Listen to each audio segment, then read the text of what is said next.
वो सोचती है कि उसे उससे लगाव हो गया है किसी रहस्यमयी केमिस्ट्री की वजह से। वो सोचती है उसका दिल तेज धड़क रहा है, एक ऐसी वाइब की वजह से जिसे वो समझा नहीं पा रही। वो सोचती है कि ये बस हो गया जैसे उसे खुद को रोकने का मौका ही नहीं मिला। लेकिन जो वो नहीं समझती वो ये है, वो साइकोलॉजिकल रूप से सेटअप की गई थी, जानबूझकर बड़ी आसानी से। पूरा इमोशनल स्पाइरल जिसने उसे एक क्यूरियस नजर से लेकर बेडरूम डिसीजन तक पहुंचाया, वो पूरी तरह कैलकुलेटेड था। एक ऐसे आदमी द्वारा जो उसकी माइंड को अच्छे से समझता है। तुम इसे गेम कहते हो, मैं इसे एक 3 स्टेप वाला लूप कहता हूं जो उसे उसी के खिलाफ इस्तेमाल करता है। जब ज्यादातर मर्द इंप्रेस करने की कोशिश कर रहे होते हैं, प्लेबॉयज साइलेंस का इस्तेमाल करते हैं। वो मिस्ट्री का इस्तेमाल करते हैं, वो टेंशन का इस्तेमाल करते हैं, जैसे एक तार जो और टाइट होता जाता है जब तक वो टूट ना जाए, ना प्रेशर से, ना लॉजिक से, ना सेडक्शन से, बल्कि एक और ज्यादा खतरनाक चीज से, परसेप्शन कंट्रोल। वो उसके दिमाग से लड़ते नहीं, उसे लीड करते हैं। और जितना वो उसे समझने की कोशिश करती है, उतना ही वो इल्यूजन में डूबती जाती है।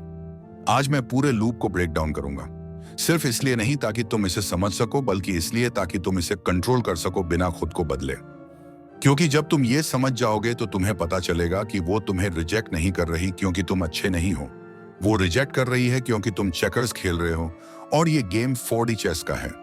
और जो मर्द जीत रहे हैं उन्हें कोशिश भी नहीं करनी पड़ती। Number 1, push pull psychology. यहीं से सेडक्शन शुरू होती है, बिना उसके जाने कि ये कभी शुरू हुई भी थी। ना कॉम्प्लीमेंट्स के जरिए, ना इंटरेस्ट दिखाने के जरिए, ना वैलिडेशन के जरिए, बल्कि एक और ज्यादा प्राइमल चीज के जरिए, टेंशन, कंफ्यूजन, ऑब्सेशन। देखो, ज्यादातर लोग सर्टेनिटी को क्रेव करते हैं, लेकिन इमोशनली औरतें उस अनसर्टेनिटी को क्रेव करती हैं जो सेफ लगे। और यही प्लेबॉयज उन्हें जानबूझकर देते हैं। वो हाइज और लोज, इंटरेस्ट और डिटैचमेंट, वार्मथ और कोल्डनेस का रोलर कोस्टर बनाते हैं, ना कि इसलिए क्योंकि वो खुद कंफ्यूज्ड हैं, बल्कि इसलिए क्योंकि वो एक सिंपल ट्रूथ जानते हैं। अगर तुम इमोशनल इंबैलेंस क्रिएट कर दो तो उसका माइंड रेजोल्यूशन के पीछे दौड़ेगा, और जितना ज्यादा उसका माइंड चेस करेगा उतना ज्यादा वो इन्वेस्ट करेगी, और जितना ज्यादा वो इन्वेस्ट करेगी उतना ज्यादा वो फील करेगी। यही है push pull loop in action. ये ऐसे काम करता है। पुश, थोड़ी सी एनर्जी दो। शुरुआत में वो उसे फील कराता है कि उसे देखा जा रहा है। वो एक कॉम्प्लीमेंट देता है, लेकिन और ऑब्वियस तरह का नहीं। वो स्पेसिफिक होता है, अनएक्सपेक्टेड होता है, थोड़ा टीजिंग होता है। वो उसके ईगो और इनसिक्योरिटी दोनों को छूता है एक साथ। You have a really clever way of pretending to be shy. It's cute. ये सिर्फ फ्लैटरी नहीं है, ये टारगेटेड टेंशन है। ऐसी टेंशन जो उसके माइंड में अटक जाती है। फिर वो देता है प्रेजेंस, पूरा अटेंशन, आई कॉन्टैक्ट, वार्मथ। वो हाई फील करने लगती है, स्पार्क, कनेक्शन। और तभी जब उसे ज्यादा की उम्मीद होती है पुल की, आता है सडन इमोशनल डिटैचमेंट। वो चुप हो जाता है, वो डिस्ट्रैक्ट हो जाता है, वो कॉन्वर्सेशन को पहले खत्म करता है बिना किसी माफी या एक्सप्लेनेशन के। और अब वो हर मोमेंट को अपने माइंड में दोहरा रही होती है। डिड आई से something wrong? Was he just being polite? Why did the energy shift? यही है माइंड ट्रैप, वो लूप जिसकी उसे उम्मीद नहीं थी, क्योंकि अट्रैक्शन देने की बजाय उसने उसे क्यूरियोसिटी दी। और क्यूरियोसिटी अट्रैक्शन से भी ज्यादा गहरा हुक है। अट्रैक्शन फेड हो जाता है जब वो प्रिडिक्टेबल हो जाए, लेकिन क्यूरियोसिटी उसे चेस कराती है उस आदमी को जिसे वो समझ भी नहीं पा रही। जिस मोमेंट वो इमोशनल क्लोजर ढूंढने लगती है, तुम ऑलरेडी जीत चुके होते हो। नंबर 2, स्कैर्सिटी और साइलेंस। एक बात क्लियर कर लो, एक आदमी की मौजूदगी एक करेंसी है, और ये जितनी ज्यादा रेयर होती है उतनी ही ज्यादा वैल्यूएबल हो जाती है। ये एवरेज आदमी नहीं समझता। वो उसके फोन में मैसेजेस की बाढ़ लगा देता है, वो हर सिग्नल के पीछे भागता है, वो पलट कर देखती है और वो सामने आ जाता है, और इससे वो अपनी अटेंशन की वैल्यू गिरा देता है। प्लेबॉयज इसका उल्टा करते हैं। वो सिर्फ इमोशनल ही नहीं, फिजिकल, डिजिटल, एनर्जेटिक रूप से भी पीछे हट जाते हैं और साइलेंस को सीड्यूसर बनने देते हैं। क्योंकि साइलेंस रिजेक्शन की तरह नहीं लगता, ये एक मिस्ट्री जैसा लगता है जो उसकी अटेंशन डिमांड करता है। ये गेम ऐसे काम करता है। पहले वो डिजायर को प्रेजेंस से एंकर करता है, जब वो होता है पूरी तरह से होता है। प्लेबॉयज जानते हैं कि अपनी प्रेजेंस को मेमोरेबल कैसे बनाना है। वो आई कांटेक्ट करता है, वो ध्यान से सुनता है, वो उसे हंसाता है और उसी 5 मिनट में उसे फ्लिंच भी कराता है। वो लेयर्ड कमेंट्स छोड़ता है जो उसके चले जाने के बाद भी उसके दिमाग में गूंजते रहते हैं। मैं आपकी बातें तेजी से सुनना पसंद करता हूं। जब आप तनावग्रस्त होते हैं तो यह कुछ हद तक आकर्षक है। अब प्रेजेंस उसके नर्वस सिस्टम में इमोशन से जुड़ चुका है। वो सिर्फ उसकी बातों को याद नहीं रख रही, वो ये याद रख रही है कि उसकी ऑर्बिट में होना कैसा फील हुआ। और फिर वो बिना एक्सप्लेनेशन दिए गायब हो जाता है। कोई ओवर टेक्सटिंग नहीं, कोई नीडी फॉलोअप्स नहीं, कोई डबल रिस्पॉन्सेस नहीं, कोई did I do something wrong नहीं, सिर्फ प्योर इमोशनल साइलेंस, गोस्टिंग नहीं, डिटैचमेंट। क्योंकि वो उसे चेस नहीं कर रहा, वो उसे अपनी एब्सेंस महसूस करने दे रहा है। और क्योंकि उसकी अटेंशन पहले ही इमोशन को एक्टिवेट कर चुकी है, जो वर्ड वो छोड़ जाता है वो किसी भी शब्द से ज्यादा लाउड हो जाता है। यहीं पर स्कैर्सिटी साइकोलॉजी काम करती है। मानव दिमाग किसी भी इनएक्सेसिबल चीज को ओवर वैल्यू करता है, स्पेशली जब वो कभी पास महसूस हुई थी। अब वो मीनिंग बनाना शुरू करती है। May be he is just busy, he seemed interested, all my about though I wonder if I said too much. He's not like the others who are always texting. और यही ट्रैप है। Silence जितना लंबा होता है उसकी story उतनी ही powerful होती जाती है। और जब वो फाइनली वापस आता है वो ओवर एक्सप्लेन नहीं करता, वो माफी नहीं मांगता, वो गैप को एक्नॉलेज भी नहीं करता। वो वहीं से शुरू करता है जहां उसने छोड़ा था। You still overthinking everything, और did I finally get you to relax. वो हंसता है, उसका गार्ड मेल्ट हो जाता है और उसका चेज पहले से भी ज्यादा स्ट्रांग हो जाता है। क्योंकि अब ये सिर्फ कनेक्शन की बात नहीं, अब ये खुद को प्रूव करने की बात है कि इंटरेस्ट म्यूचुअल था। इसीलिए स्कैर्सिटी काम करता है। ये लॉजिकल औरतों को इमोशनल चेसर्स में बदल देता है, ये क्यूरियोसिटी को वेपन बना देता है और उसे ऑब्सेशन में बदल देता है। ये उसे महसूस कराता है कि उसे कुछ हासिल करना है, इवन इफ वो कहे कि वो कुछ सीरियस नहीं ढूंढ रही। यहाँ पर कैच ये है, ये वाला साइलेंस इनसिक्योरिटी से नहीं आता, ये इंटरनल वैल्यू से आता है। जो मर्द ये गेम अच्छे से खेलता है वो साइलेंट इसलिए है क्योंकि वो सेंटर्ड है। वो स्पेस को भरने की जरूरत महसूस नहीं करता। वो जानता है कि जब वो वापस बोलेगा तो वो और भी वैल्यूबल होगा। क्योंकि औरतें सबसे लाउड आदमी को याद नहीं रखती, वो उसे याद रखती है जो सबसे कम बोला लेकिन सबसे गहराई से महसूस कराया।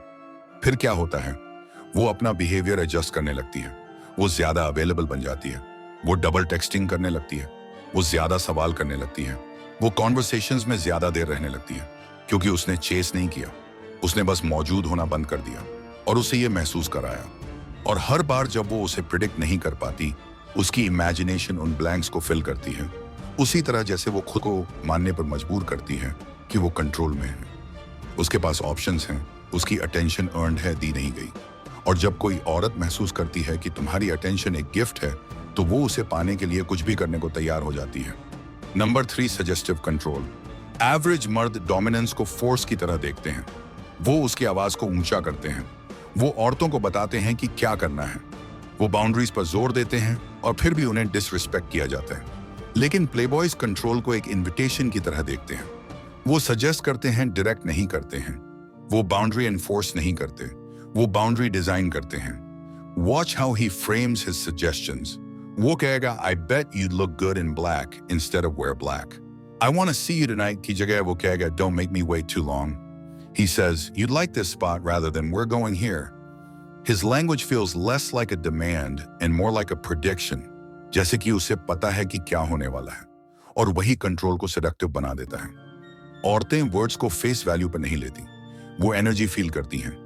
और जब एक मर्द सजेशन देता है कॉन्फिडेंस के साथ, बिना कोई रेजिस्टेंस या हेजिटेशन के, उसके नर्वस सिस्टम को ऐसा फील होता है जैसे ये उसकी आइडिया थी। प्ले बॉयज इसे एक्शन से एम्पलीफाई करते हैं। वो डायरेक्शन लेने में जल्दी नहीं करते, वो उसका हाथ पकड़ते हैं और उसे स्ट्रीट के अंदर की तरफ जेंटली खींचते हैं। वो उसे रोड क्रॉसिंग में डिले करने के लिए उसके सामने अपना हाथ रखते हैं। वो डोमिनेशन को फिजिकल नहीं बनाते, वो डायरेक्शनल बनाते हैं। वो उसकी पोजीशन, उसके पेस और उसके स्पेस को सटली कंट्रोल करते हैं ताकि वो खुद को फेमिनिन और प्रोटेक्टेड महसूस कर सके। और जब एक औरत प्रोटेक्टेड महसूस करती है, वो सरेंडर कर सकती है, और जब वो सरेंडर करती है, वो एक्ट करना बंद कर देती है। और जब एक्ट बंद हो जाता है, तब असली कनेक्शन शुरू होता है। सजेस्टिव कंट्रोल उसे ऐसा फील कराता है जैसे कि वो मैस्कुलिन प्रेजेंस में है, जो क्लियर है, ग्राउंडेड है, लेकिन स्टिल उसे खुद को एक्सप्रेस करने के लिए स्पेस देता है। इस तरह वो उसे इंस्पायर करता है कि वो अपनी फेमिनिन एनर्जी में सिंक कर जाए, और वहीं पर केमिस्ट्री को अनलॉक किया जाता है। Number 4, mirrored investment. Emotional investment दो तरफा होनी चाहिए। लेकिन एवरेज मर्द सोचते हैं कि उन्हें पहला मूव करना होगा, पहला टेक्स्ट भेजना होगा, पहला कॉम्प्लीमेंट देना होगा। प्ले बॉयज वेट करते हैं, वो लीड नहीं करते जब तक वो साइन ना देखें कि वो ऑलरेडी इंटरेस्टेड है। क्यों? क्योंकि अट्रैक्शन तब ज्यादा पावरफुल होती है जब वो उसकी तरफ से आती है, और जब वो इन्वेस्ट करती है वो नेचुरली ज्यादा वल्नरेबल फील करती है, और जब वो वल्नरेबल फील करती है वो खुद को जस्टिफाई करने लगती है कि क्यों वो उसके लिए ऐसा फील कर रही है।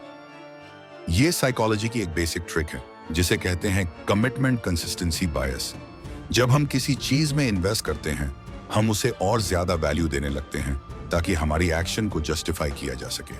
इसलिए प्ले बॉयज मिरर करते हैं। जितना टेक्स्ट करती है वो उतना ही करते हैं, वो जितना क्यूरियोसिटी दिखाती है वो उतनी ही रिवील करते हैं, वो जितना एफर्ट दिखाती है वो उतना ही रेसिप्रोकेट करते हैं, कभी ज्यादा नहीं। इससे क्या होता है, उसे यह लगता है कि कनेक्शन म्यूचुअल है, लेकिन वही उसे ड्राइव कर रही होती है, और इस तरह से उसके इमोशंस उसके एक्शंस को जस्टिफाई करने लगते हैं। प्ले बॉयज उसके इमोशन को एम्पलीफाई करते हैं, बिना ओवर पावर किए वो उसे मिरर करते हैं और फिर सटल डायरेक्शन देते हैं ताकि वो खुद उस कनेक्शन को परस्यू करे। ये एक इल्यूजन है, लेकिन एक ऐसा इल्यूजन जिसे उसका माइंड खुद बनाता है और वही उसे और ज्यादा रियल बना देता है। Number 5, emotional imprint. ये आखिरी स्टेप है और सबसे डीप मूव प्ले बॉयज जो करते हैं वो उसके साथ ऐसा कनेक्शन बनाते हैं जो उसे खुद से जोड़ देता है, न कि सिर्फ उस आदमी से। उसका दिमाग उस आदमी को मिस नहीं करता, वो उस वर्जन को मिस करती है जो वो खुद में महसूस करती है जब वो उसके आसपास होती है। ये एक साइकोलॉजिकल एंकर है और ये काम करता है जब वो उसे ऐसा महसूस कराता है जो उसने सालों से महसूस नहीं किया। Excitement, vulnerability, validation, danger, powerlessness, desire. ये इमोशंस उसकी नर्वस सिस्टम में एनकोड हो जाते हैं और जब वो चला जाता है वो खाली फील करती है। उसका माइंड उस फीलिंग को वापस चाहता है और उसका दिमाग उसे उस आदमी के पास वापस भेजता है जो उसे ये फीलिंग देता है। ये एडिक्शन नहीं है, ये एक इमोशनल इम्प्रिंट है, और ये तब बनता है जब कोई आदमी उसे इतना डीप ऑब्जर्व करता है कि वो खुद को उसके अंदर देखती है, वो फील करती है कि वो उसे समझता है बिना उसे जज किए, और फिर वो चले जाता है बिना वार्निंग के, बिना क्लोजर के, बिना कोई लेबल दिए। अब उसका माइंड क्लोजर चाहता है और उसे लगता है कि वो क्लोजर उसी आदमी से चाहिए जिससे वो खुली थी, लेकिन क्लोजर नहीं आता और उसी स्पेस में एक लूप बनता है और वो लूप उसका इमेजिनेशन भरने लगता है। उसके पास आंसर्स नहीं होते, लेकिन उसके पास मेमोरीज होती हैं और वो मेमोरीज उसके इमोशंस को ट्रिगर करती हैं और वो इमोशंस उसे फिर से वापस खींच लाते हैं। और ये तभी बंद होता है जब वो या तो पूरी तरह टूट जाती है या फाइनली मिरर देख पाती है। फाइनल लेसन, ट्रैप गेम नहीं है, ट्रैप मिरर है। वो उसके लिए फॉल नहीं करती क्योंकि वो कोई बेटर आदमी है, वो फॉल करती है क्योंकि वो जानता है कि उसका रिफ्लेक्शन उसके सामने कैसे लाना है और उसे वो इमोशंस फील कराना है जो उसने सालों से फील नहीं किए। Desire, confusion, validation, rejection, craving, powerlessness, ये सब कुछ एक ही आदमी में, और उस आदमी ने कभी इसके लिए भीख तक नहीं मांगी। क्योंकि असली सच जो कोई कहने की हिम्मत नहीं करता वो ये है, वो इजी चीज नहीं चाहती, वो चाहती है जो उसे एक्टिवेट कर दे। और प्ले बॉयज उसे एक्टिवेट करते हैं बाय लेटिंग हर चेस हर ओन हाई। हर टेक्स्ट जो वो डिले करता है, हर कॉम्प्लीमेंट जो वो ट्विस्ट करता है, हर एब्सेंस जो वो क्रिएट करता है, सिर्फ मैनिपुलेशन नहीं होता, वो उसके इमोशनल रिदम का रिफ्लेक्शन होता है जो वो खुद को दोबारा दोबारा सुनाती है, और उसे चेस करके वो उस वर्जन को चेस करती है जो वो खुद में सिर्फ उसके आसपास फील कर पाती है। इसीलिए वो वापस जाती है, इसीलिए वो उसे समझा नहीं पाती, इसीलिए वो अपने फ्रेंड्स से कहती है कि वो टॉक्सिक है, लेकिन फिर भी उसे ड्रीम करती है। ये उस आदमी के बारे में नहीं है, ये उस मिरर के बारे में है। और जब तुम इस लूप को समझ जाते हो, तुम या तो इसे क्लैरिटी और कंट्रोल के साथ यूज करते हो या फिर इसके शिकार बनते हो बिना जाने। गेम रियल है, टूल्स साइकोलॉजिकल हैं, और सिर्फ एक सवाल है, क्या तुम रिदम को लीड कर रहे हो या किसी और की ट्यून पर नाच रहे हो? अगर इसने तुम्हारा पर्सपेक्टिव शिफ्ट किया, अगर इसने तुम्हें वो सच दिखाया जो तुमने फील तो किया था लेकिन कभी समझ नहीं पाए, अगर इसने तुम्हें ये सोचने पर मजबूर किया कि औरतें सच में कैसे फॉल करती हैं, तो 3 चीजें करो।